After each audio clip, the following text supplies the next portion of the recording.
Hey there guys, I'm SonicGhost and welcome back to some more Let's Play Shantae. Last time we made it here to Bandit Town and met up with the guardian genie of the area. She told us that she can help us gain access to Twinkle Palace, which is located at the top of Mount Pointy. Getting inside Twinkle Palace, we'll be able to collect our final stone of the game, the Twinkle Stone. So let's go ahead and make our way out of Bandit Town and climb up to the top of Mount Pointy, as the guardian genie of Bandit Town is waiting for us up there. But to go ahead and climb the mountain, let's go ahead and transform into our brand new transformation here, the Tinkerbat. We unlocked this in the last episode by playing Shantae on a Game Boy Advance. So now we can use the GBA exclusive transformation here on the Game Boy Color, which is nice simply just because I prefer the Game Boy Color look of this game compared to the Game Boy Advance color palette. Just playing this game on a backlit screen, Game Boy Color palette just pops out more in my opinion compared to the GBA one. But having this transformation unlocked now makes climbing up this mountain a lot easier, as I don't need to juggle between the monkey and spider forms to climb up to the top. When I first played Shantae, I did play this game on the 3DS Virtual Console release, which does not have the GBA Enhanced mode. Because of this, I was not able to unlock the Tinkerbat. So my first playthrough of this game, I never really got to experience just how useful this Tinkerbat transformation really is, and had to juggle multiple forms for different puzzles in the game and also to traverse the land. Having the Tinkerbat transformation just makes things a lot more convenient at this point in the game. So, now we have this transformation, we can go ahead and climb up the side here of this mountain just like a spider, and climbing up the top here, we'll get to the entry point of Twinkle Palace, and now we've met up with the guardian genie of Bandit Town. So let's go ahead and talk to her. Hello. What did you say your name was? My name? Who cares? Now sit still while I do my thing.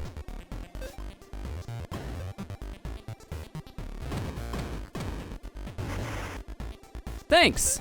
That was a piece of cake! I better get in and out of here before I freeze to death. We wouldn't want that.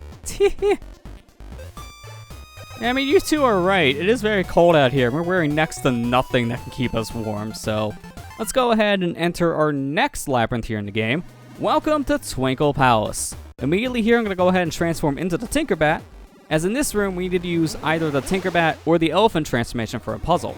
Here we got an enemy encapsulated in ice, and it's one of 3 different types. If we go ahead and continue forward here, we can see the door is locked, so we need to kill the enemy in this room to continue forward. Using the elephant or the Tinkerbat transformation, we can break open this ice. To use the elephant's power as the Tinkerbat, you want to hold down and then press the B button. But here I'm going to look for the golem, as we can one-shot the golem using the elephant power. So, I'm going to wait for the golem to appear in the ice, and then immediately destroy him by using a log that the Tinkerbat pulls out. This is the power of the elephant basically in this set transformation. The Tinkerbat uses a log to ram things, which will destroy boulders and other things, say the golem enemy. So, since you need to break open that ice with the elephant power anyways, I feel that using the golem as your enemy to pick here just makes things a lot easier. So I'm going to do that again here. Wait for the golem, attack, and then immediately destroy the enemy once he spawns. And with that, we can go ahead and continue forward here. This enemy I'm just going to go ahead and kill using my scimitar. 3 hits will destroy the enemy. Very careful here because boulders do spawn, but we have more than enough health to tank the hits.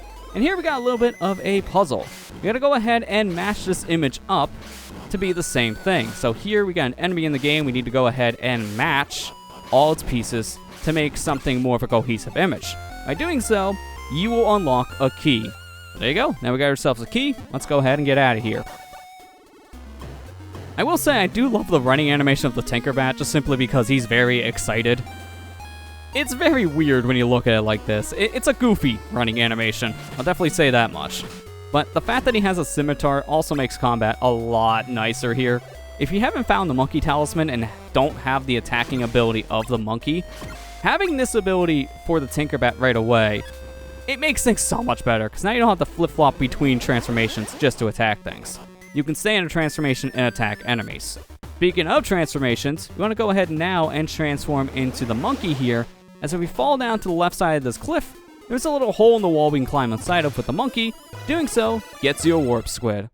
So now with that guy collected, we want to go ahead now and we fall down a little hole here. We can go ahead and climb out of the said hole. And now on the top of this cliff, just jump off to your right, and by doing so, you'll find another warp squid in the same room. So that's already 2 out of the 5 warp squids here in this labyrinth collected. That's pretty good. this time around, we'll be able to get all 5 of the warp squids located in this area. So keep an eye out for all the warp squids, as this time around, we can collect every single one of them. Careful here, as there are a lot of things that can hurt you / kill you in the room. Spikes, giant wrecking balls of some kind, enemies coming out of water. Gotta be very careful here in this section. Gonna go ahead now, transform into the Tinkerbat once again, as we do need the elephant's power, so I might as well just pull out a log and use that to destroy the said enemy. So wait for the golem, kill it one shot, collect its money, and move on with my day. Here we got another one of these puzzles to go ahead and solve, so let's go ahead and try to match this up to be one cohesive image. Looks like now we got a squid enemy of some kind, so let's just go ahead and line the pictures up, and there you go. Got a complete picture. With that, we got ourselves a key. I don't really look down at music to get the key, though, so might as well get out of here in excitement. We fall down this ledge here, we'll actually find ourselves a 1-up in a pot, so collect that, get ourselves an extra life. And there's another 1-up in this room as well. Just jump up to the top of this cliff, destroy this big pot, and you get yourself a 1-up. At this point, we have more than enough lives, so we don't have to worry about dying anytime soon.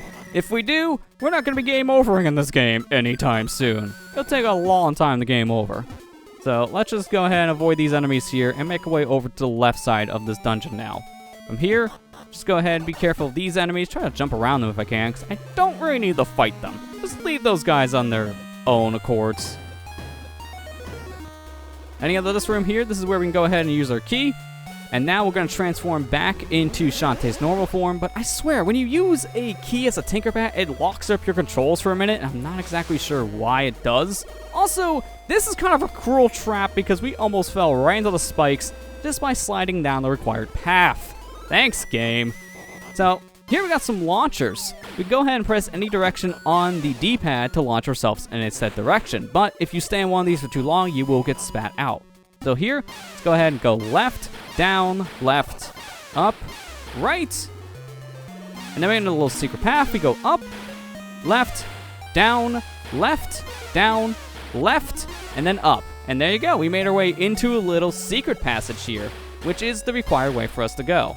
But there's another way you can actually get in this room. If you're very careful with your timing, you can actually go ahead and just squeeze into the hole leading into this area by just going left twice when you get into the launchers in this area. It's a nice little shortcut, but it's very risky because if you do miss this, you will fall in spikes and lose a life. So try this with caution. Now let's go ahead and continue forward here. In this room, got another little puzzle, so let's go ahead and transform into the Tinkerbat once again. Let's let the enemy want out of the ice and kill it. So we know what we're going for at this point. Just wait for Golem, smash him down, collect this money, and leave. Simple as that. In this room, we want to go ahead and climb up to the top of the area here. We don't want to go too high up because there are spikes all over the walls, so you can't climb any higher. Here we got another one of these puzzles we want to go ahead and line up to get a coherent image. Looks like we're going for the same thing we did before, a little squid creature of some kind. But as we can see, it's very easy to accidentally hit the wrong piece of the picture here, so be careful with your attacks. It might be easier to do this just with Shantae's normal form instead of using something like the Tinkerbat or even the monkey with the monkey claw. So just experiment with the forms and see which one you're more comfortable with to do the picture. Tinkerbat or Shantae's normal form is more recommended. The monkey, because it has momentum when it jumps and you have to constantly move left and right, it makes solving that puzzle a lot harder. So I don't really recommend using the monkey for that said puzzle. Here we'll go ahead and transform back into Shantae's normal form if the controls don't lock up. I swear, it's specifically Tinkerbats with locked doors that lock up the controls. Nothing else, and it's so weird. But here we got another one of the little puzzle situations. Pick your enemy and move forward. But it's locked into its own little room. So here I'm actually going to transform into a monkey, as there's a little crawl space that we can go ahead and make our way through. And with the monkey, we don't need the crawl, we can just walk right through it. So now with that, we made it inside of where this little ice capsule is. So let's go ahead and transform now into something else. Let's actually use the elephant here, as we haven't gave the elephant any love in this dungeon just yet.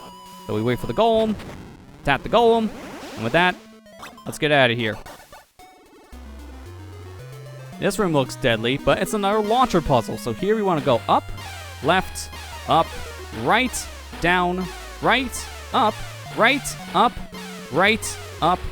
left, and with that, we have made it to the end of the puzzle. And we recognize this theme we made it into our transformation room. So let's go ahead and free the guardian of the area and learn a new dance. Thank you for freeing me. Once, I was the guardian of this labyrinth, but a terrible creature imprisoned me here. For your kindness, I will teach you a magical dance that you can use to foil evil. Watch closely.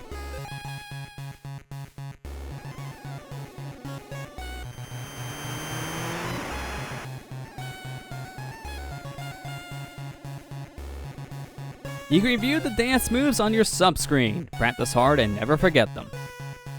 So now we just learned ourselves a brand new transformation. Go ahead and press down and then B to transform into the harpy. Now with the harpy transformation, we can fly wherever we want in the game.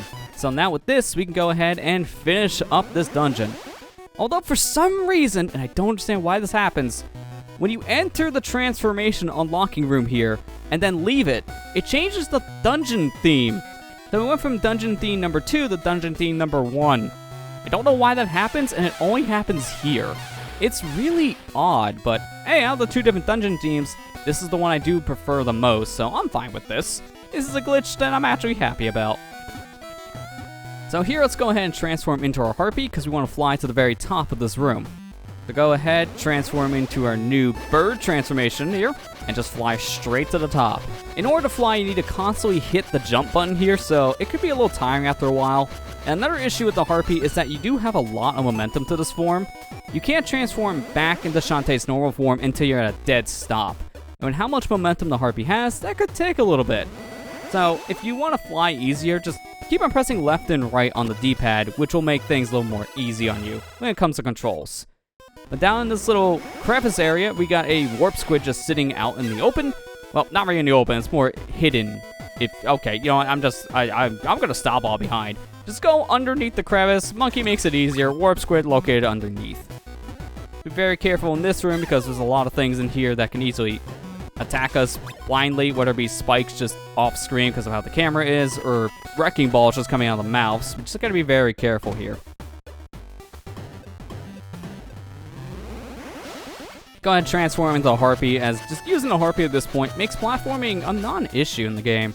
Because now we can just fly wherever we want, making any kind of platforming sequence just a lot easier. So let's go ahead now and line up another image. Looks like it was just 2 hits in the center to hit all 4 of these at once. And now it lost us a key, which is very convenient for me, because now we can go ahead and continue forward. But at this point, we need another key to actually make it to the end of the dungeon. So we're not going to use this key right away. Instead, we're just going to immediately leave this area and make our way back near the beginning of this said dungeon, as there's a key located in that specific area we couldn't get before, as we needed the harpy. Now with the harpy transformation, well, we can go ahead and get the said key, and on the way, we can get ourselves a warp squid as well. So let's go ahead and make our way out of here. Using the harpy, we can go ahead now and just fly up to the top of this room. So just go ahead, fly as much as you want here. It could take a little bit, but there you go, we made it. Slide down this little slide, and I swear the harpy transformation when it slides, it has one of the more goofy slide animations. I love it. Here's a warp squid. You need to fly underneath to this platform to go ahead and collect it. And by doing so, we can also land on this ledge, break open this pot, which gives us a big heart. So that'll heal us up to full at this point. Go ahead and transform back to the harpy, and we're nearing the area where we got our first key of the labyrinth. From here, we can actually fly up to the top of this room, as those spikes were preventing us from going any higher before. Now with the harpy, we could just fly right past the spikes. Go ahead and get ourselves some money and health. Don't really need the health, but I'll always take more money. Let's transform into the elephant here. Give the elephant more love than the Tinkerback, so we're seeing him a lot more later on.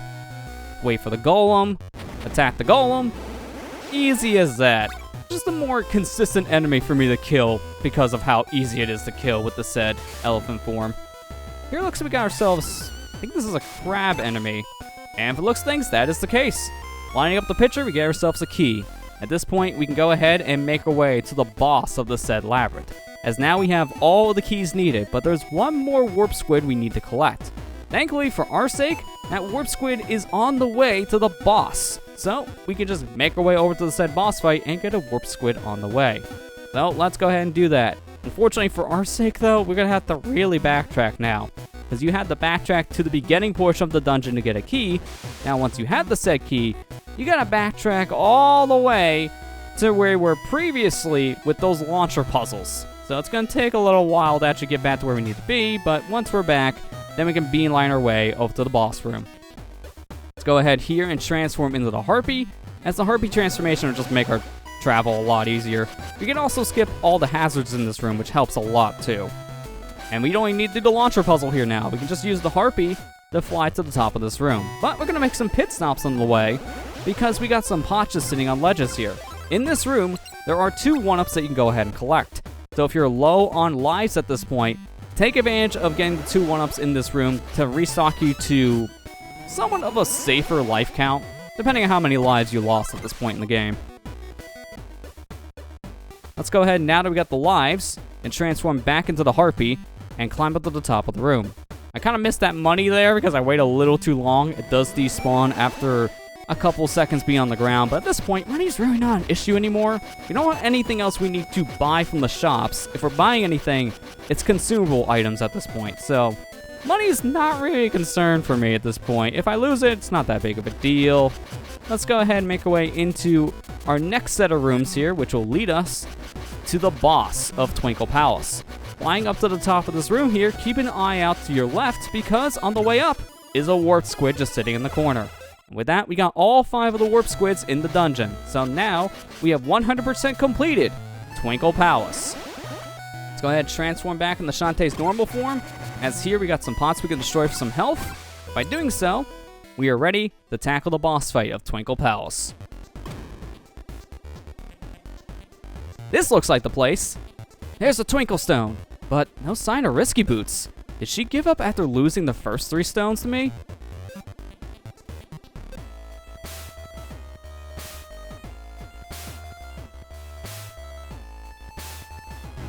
Uh-oh. No time for questions now.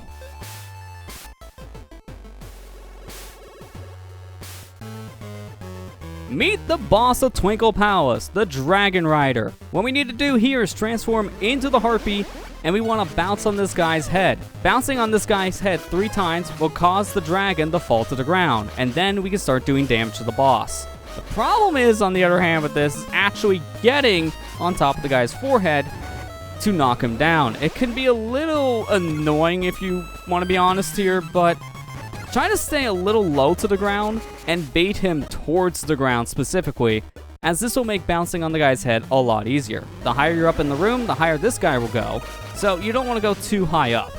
If you get him to a certain area, you can just bounce on his head multiple times, but your mileage may vary on that front. Just again, if you want easier time in this boss fight, try to stick near the bottom of the arena and not the top of it.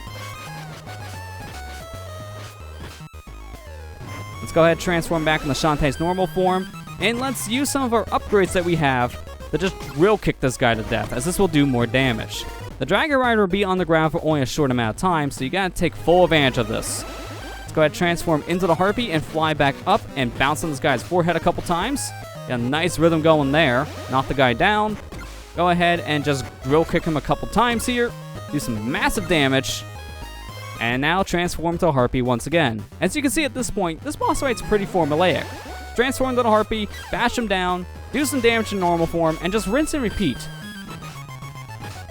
That should be enough damage to knock him down. Indeed it is. Go ahead, transform back into Shantae's normal form. And there you go. The guy is pretty much defeated at this point because he only has 1 more hit left as he lost his dragon. So let's just go ahead and shoulder tackle the Dragon Rider himself. And with that, we have beat the boss of Twinkle Palace, and now we unlocked ourselves the Twinkle Stone. Let's go ahead and collect this, make our way out of this dungeon, and end the episode on that note. Next time on Let's Play Shantae, with all the stones collected, find Risky Boots and put an end to her plans. I'll see you guys next time.